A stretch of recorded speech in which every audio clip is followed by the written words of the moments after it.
नमस्कार मित्र, मैं आचार्य अंचल उपस्थित हूँ अपने YouTube चैनल एस्ट्रो गुरु। आज एक नया विषय लेकर के आया हूँ आप लोगों के बीच।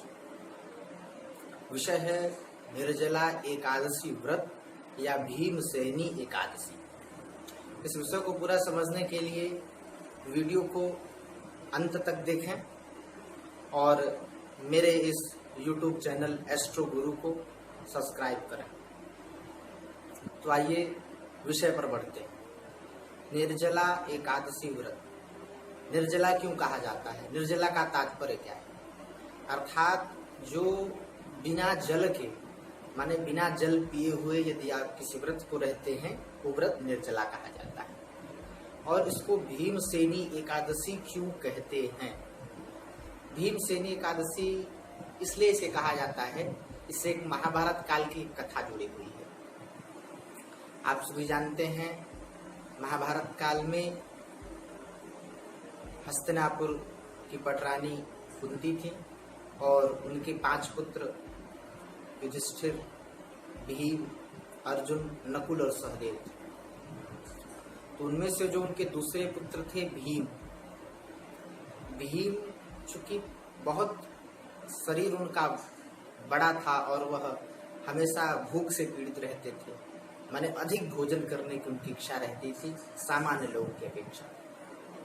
तो एक बार माता कुंती व्यास जी के पास जाती हैं, उनसे निवेदन करती हैं कि हे व्यास जी, हम सबको कोई ऐसा व्रत बताइए जिससे हम सभी का कल्याण हो जाए और हमारे मनोरथ भी पूर्ण होते रहे।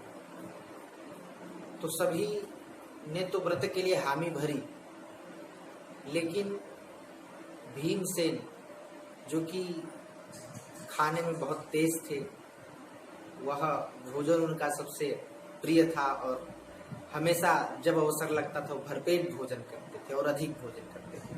तो उन्होंने व्यास जी से निवेदन किया कि हे महर्षि, सबको तो व्रत बताइए, लेकिन मुझे केवल ऐसा व्रत बताइए जिससे थोड़ा व्रत करने से अधिक पुण्य की प्राप्ति हो जाए। तो इस पर व्यास जी ने बताया कि एकादशी का जो व्रत होता है वह जो है 1 मास में 2 बार पड़ता है। इसी प्रकार से वर्ष में 24 एकादशी पड़ती है और जब अधिक मास होता है तो 26 एकादशी हो जाती है। तो इसमें जो ज्येष्ठ शुक्ल पक्ष की एकादशी होती है वो निर्जला एकादशी होती है। इसी व्रत को करने के लिए महर्षि व्यास जी ने भीमसेन को प्रेरित किया कि हे भीमसेन, इस व्रत को यदि कोई व्यक्ति केवल करता है तो उसे जो बाकी अनेक एकादशियां हैं, सभी एकादशियों का पुण्य केवल इसी एक व्रत से हो जाता है। तो चूंकि भीमसेन जी के लिए प्रतिदिन व्रत रहना या हर एकादशी में व्रत रहना संभव नहीं था, तो उन्होंने इस व्रत को किया भीमसेनी एकादशी। इसीलिए इस एकादशी का नाम भीमसेनी एकादशी पड़ गया। और अंत में भीम जी भगवान का स्मरण करते हुए भगवान के शाश्वत धाम मोक्ष को भी चले जाते हैं, इसलिए इस व्रत का नाम भीमसेनी पड़ता है। इस व्रत को करें क्यों? चूंकि यह जो ज्येष्ठ का महीना होता है, यह सबसे गर्म महीना माना जाता है और इसमें यदि आप अपने आप को, जैसे कहा जाए कठिन परीक्षा में जो कोई योद्धा होता है उसकी परीक्षा होती है, उसी प्रकार से व्रतियों के लिए यह बड़ा कठिन व्रत है। जो कि व्रत रखने के लिए तत्पर रहते हों, अगर वो यह भीमसेनी एकादशी का व्रत रखते हैं तो निश्चय ही श्रेष्ठ होता है। भीमसेनी एकादशी जो है यह व्यक्ति के स्वयं के लिए है। जिस प्रकार से अनेकों व्रत होते हैं, जैसे जीवित पुत्रिका है, करवा चौथ है, या इस तरह के अनेकों व्रत माताएं रहती हैं, किसी न किसी के लिए ही रहती हैं। लेकिन ये जो एकादशी का व्रत है और इसमें प्रमुख रूप से जो भीमसेनी एकादशी का व्रत है, यह व्यक्ति स्वयं के लिए रखता है कि जब तक इस धरा पर रहे भगवान का चिंतन करे, भगवान का पूजन करे और जब अंत में मोक्ष को प्राप्त करे तो उसे भगवान का परम धाम प्राप्त हो। इस कामना से इस एकादशी का व्रत किया जाता है। एकादशी के निर्जला एकादशी के व्रत में पूरे दिन व्यक्ति को बिना जल पिए रहना होता है और दूसरे दिन प्रातःकाल सूर्योदय के बाद जल पी करके ब्राह्मण को भोजन करा करके, या अगर कोई ब्राह्मण उपलब्ध नहीं है तो सीधा दे करके उसके बाद भोजन ग्रहण करने का विधान।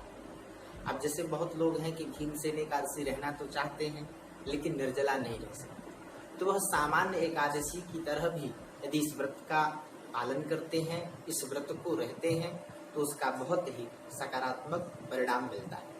एकादशी का व्रत जो है यह मानव जीवन के लिए बड़ा सर्वश्रेष्ठ है और कहीं न कहीं जब हम मास में 2 बार या सप्ताह में कोई अन्य व्रत रखते हैं तो इससे हमारे जो पाचन तंत्र है उसको थोड़ा सा राहत मिलती है और हमारा स्वास्थ्य भी बेहतर रहता है।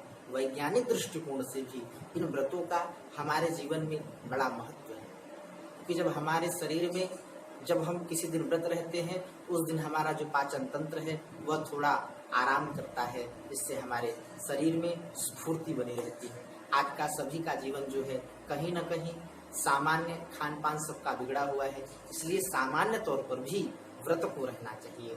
व्रत रहने से शरीर बेहतर रहता है और चेहरे में ग्लो रहती है, साथ ही तन और मन दोनों स्वस्थ रहता है। तो एकादशी का जो व्रत है उस दिन नियम क्या क्या करना चाहिए। एकादशी का यदि आप व्रत रहते हैं तो उसके लिए आप सुबह स्नान आदि करके उसके बाद भगवान विष्णु का चंदन कुमकुम पुष्पमाला से पूजन करें, धूप बत्ती दिखावें, दीपक दिखावें, भगवान को मीठे के निमित्त कुछ नैवेद्य लगावें, उसके बाद भगवान का पूजन करें और दिन भर व्रत रहें। व्रत में कुछ नियम ऐसे हैं जैसे असत्य मत बोलिए, किसी के साथ वाद विवाद मत करिए, किसी का अहित मत सोचिए। कहीं ना कहीं देखिए हम किसी भी व्रत को करते हैं और उसका नियम पालन नहीं करते।